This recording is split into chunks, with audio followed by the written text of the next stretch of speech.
It's noon. Noon on the second day. The city lies in ruins. It's been shelled practically to oblivion. Hit hardest on its eastern side, suburbs and city proper. The fighting that raged all around the city had annihilated buildings to rubble. The air raids, the three done on the first day by the three H-6Ks flying three sorties in the first day, dropped 70,000 tons of munitions on the city. Most of it falling in the eastern suburb, but also on the airbase before it fell to the Belarusians. By this time, another air threat emerges. By 1 o'clock, a squadron of 12 J-16 fighters on routine combat air patrol, lacking targets, decide to come in and strafe defenders and hit specific buildings of interest or any people or targets they find out in the open, ravishing the city just that much more. People hiding underground are in terrible danger as Chi-Coms, Pakistanis, Belarusians, and even Russians coming up that are almost here will be scouring the tunnels for them, and already have started to in some areas, especially areas held by the Chi-Coms. By the end of the second day, the second defense line is totally collapsing, disintegrating.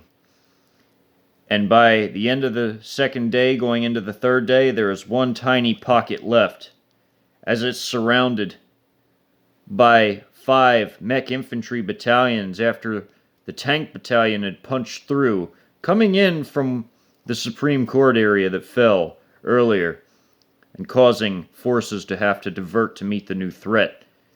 But they divided themselves up even more and were just that much weaker, and ended up being annihilated in brutal street fighting with tanks, APCs, IFVs, with 125 millimeter shells flying everywhere from the tanks, 30 millimeter and 100 millimeter from IFVs, and also the devastating 12.7 millimeter heavy anti-materiel machine guns blasted bricks that lay in the street to dust, as did 14.4 millimeter, which were even larger.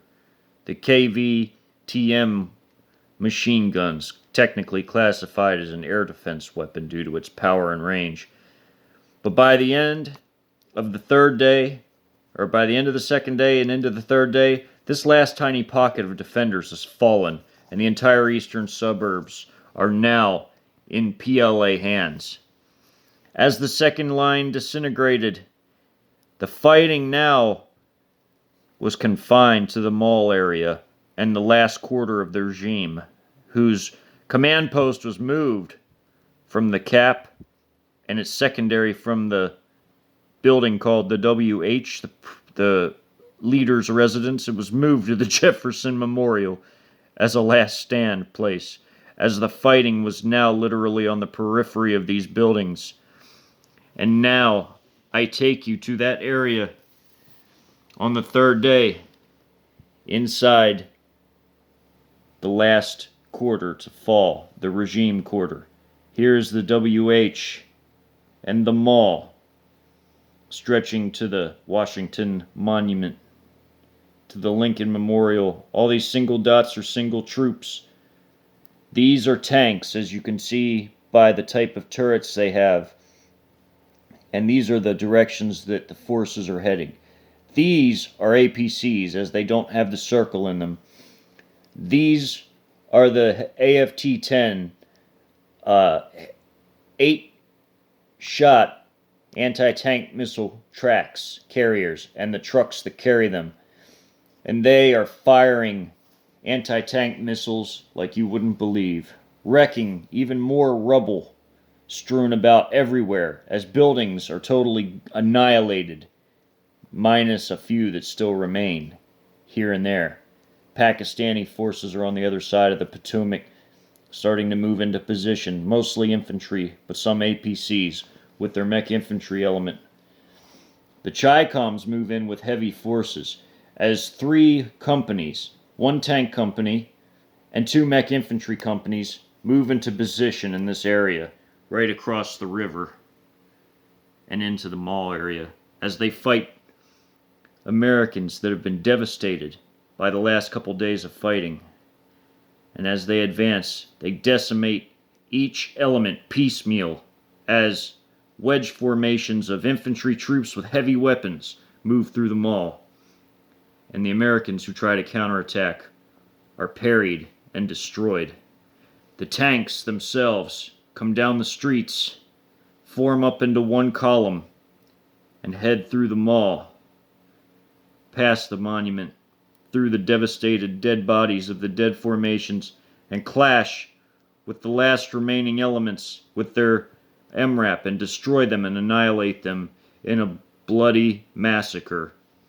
The remaining forces, as Pakistani infantry storm forces start to cross these bridges to attack this machine gun nest and overwhelm it by flanking it and also attacking retreating mixed unit forces that are trying to flee the area.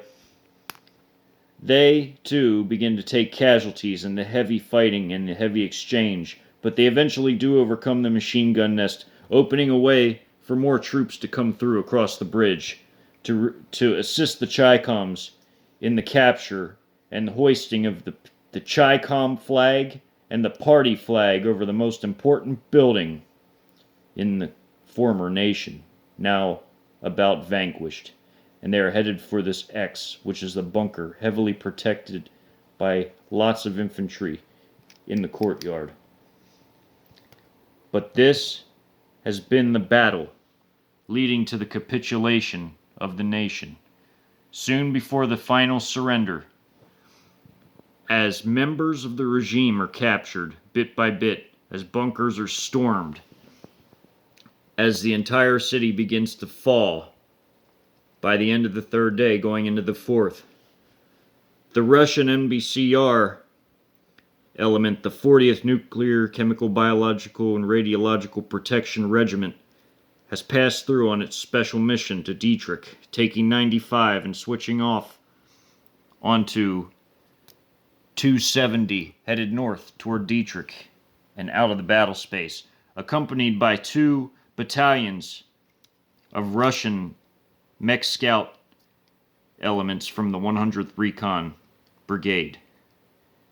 And this concludes the battle by the 4th day.